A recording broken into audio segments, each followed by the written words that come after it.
శ్రవణ్ రావును అరెస్టు చేసి రిమాండ్కు తరలించారు సిసిఎస్ పోలీసులు. చీటింగ్ కేసులో శ్రవణ్ రావుకు 14 రోజుల జ్యుడిషియల్ రిమాండ్ విధించింది నాంపల్లి కోర్టు. దీంతో ఆయన్ను చెంచల్గూడ జైలుకు తరలించారు. శ్రవణ్ రావుపై Akhanda Infratech India private limited director Akarsh Krishna ఫిర్యాదు చేశారు. శ్రవణ్ రావు తమ కంపెనీని 6.5 కోట్ల రూపాయలు మోసం చేశారని ఫిర్యాదులో పేర్కొన్నారు ఆకర్ష్ కృష్ణ.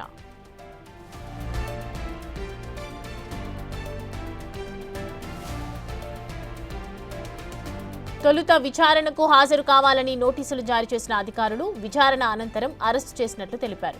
శ్రవణ్ రావు ఫోన్ ట్యాపింగ్ కేసులోనూ కీలక నిందితుడిగా ఉన్నారు.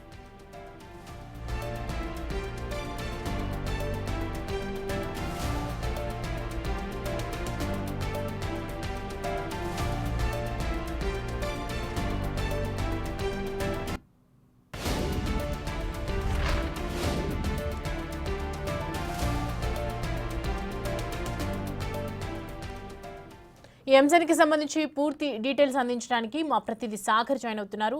సాగర్, శ్రవణ్ రావుని ప్రజెంట్ అయితే 14 రోజుల రిమాండ్ విధించింది కదా, సో ప్రజెంట్ ఎలాంటి ఆధారాలతో ముందుకెళ్లే అవకాశాలు ఉన్నాయి? శ్రవణ్ రావు ఎలాంటి తరపున వాదనలు వినిపించే అవకాశాలు ఉన్నాయి?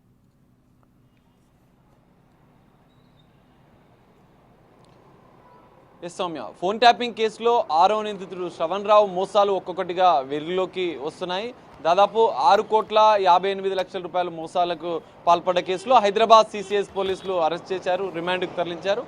నాంపల్లి కోర్టు 14 రోజుల జ్యుడిషియల్ రిమాండ్ విధించడంతో చంచల్గూడ జైలుకు నిన్న శ్రవణ్ రావుని పోలీసులు తరలించిన పరిస్థితి కనిపిస్తుంది. 2022లో రిథమ్ ఎనర్జీ ప్రైవేట్ లిమిటెడ్ డైరెక్టర్గా ఉన్నటువంటి శ్రవణ్ రావు ఇనుప ఖనిజం ఐరన్కి సంబంధించినటువంటి ముడి సరుకు డీల్కి సంబంధించిన అంశంలో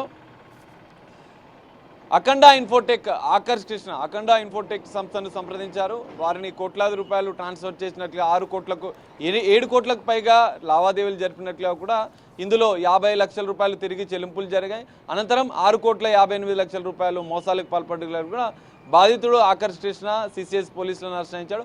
పూర్తిస్థాయి ఆధారాలు సేకరించిన పోలీసులు మొదట శ్రవణ్ రావుని విచారణకు పిలిచారు. అయితే మోసం చేసినట్టు ఆధారాలు తేలడంతో వెంటనే అరెస్ట్ చేసి రిమాండ్కి తరలించిన పరిస్థితి కనిపిస్తుంది.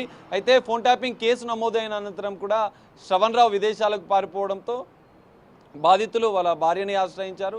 ఆ కంపెనీకి సంబంధించిన వ్యవహారాలు కూడా పూర్తిగా భార్య స్వాతి రెడ్డి చూస్తున్నట్ల నేపథ్యంలో ఆమెను సంప్రదించడంతో మొదట ఒక 50 లక్షల రూపాయలు తిరిగి చెల్లించింది. అయితే పూర్తి స్థాయిలో 6,58,00,000 ఇంకా రావాల్సి ఉండగా బాధితులు శ్రవణ్ రావు ఫోన్ ట్యాపింగ్ కేసులో విచారణ నిమిత్తం హైదరాబాద్కి రావడంతో బాధితుడు ఆకర్ష్ కృష్ణ సిసిఎస్ పోలీసులు ఆశ్రయించాడు. ఇంకా పూర్తిస్థాయి దర్యాప్తు కొనసాగుతుంది. కీలక నిందితుడు ఏవన్గా ఉన్నటువంటి శ్రవణ్ రావుని పోలీసులు అరెస్ట్ చేసి రిమాండ్కి తరలించిన నేపథ్యంలో ఇదే కేసులో బిజినెస్ పార్ట్నర్గా ఉన్నాయి ఇటు శ్రవణ్ రావు భార్య స్వాతి రెడ్డితో పాటుగా తన బిజినెస్ పార్ట్నర్ అయినటువంటి ఉమా మహేశ్వరరావుతో పాటుగా వేదమూర్తులను కూడా ఈ కేసులో పోలీసులు సిసిఎస్ పోలీసులు నిందితులుగా చేర్చిన పరిస్థితి కనిపిస్తుంది. బిఎన్ఎస్ సెక్షన్ 316(5), 318(4), 3(5) ఈ 3 సెక్షన్ల కింద కేసు నమోదు చేసిన నేపథ్యంలో 14 రోజుల రిమాండ్ విధించిన నేపథ్యంలో శ్రవణ్ రావు చంచల్గూడ జైల్లో ఉన్నాడు.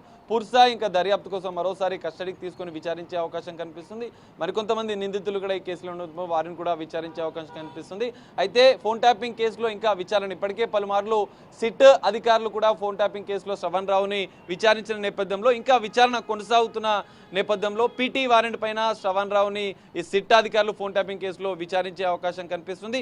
సుప్రీంకోర్టులో నాట్ టు అరెస్ట్ ఇటు విచారణకు సహకరించాలన్న ఆదేశాల నేపథ్యంలో శ్రవణ్ రావు విచారణను ఎదుర్కొంటున్న పరిస్థితి కనిపిస్తుంది. అటు నాట్ టు అరెస్ట్ ఆదేశాలను నాట్ టు ఆర్డర్స్ను సుప్రీంకోర్టును సిట్ అధికారులు సంప్రదించి దాన్ని క్యాన్సిల్ చేయాలని కోరిన పరిస్థితి కూడా కనిపిస్తుంది. మరి ఫోన్ ట్యాపింగ్ కేసులో మరికొన్ని కీలక అంశాలు శ్రవణ్ రావు ఆధారాలు కూడా ఉన్న నేపథ్యంలో పోలీసులు విచారణ అనంతరం కూడా మరికొన్ని కీలక అంశాలు కూడా ఫోన్ ట్యాపింగ్ కేసులో బయటపడే అవకాశం కనిపిస్తుంది.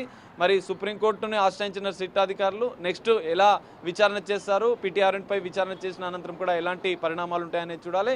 ఈ కేసులో ఫోన్ ట్యాపింగ్ కేసులో కీలక నిందితుడు ప్రభాకర్ రావు పైన కూడా ఇప్పటికే పోలీసులు ఒక కీలక పరిణామాలు ముందుగా వెళ్తున్న నేపథ్యంలో శ్రవణ్ రావు అరెస్ట్ అనేది ఇక్కడ ప్రధాన అంశంగా మారింది.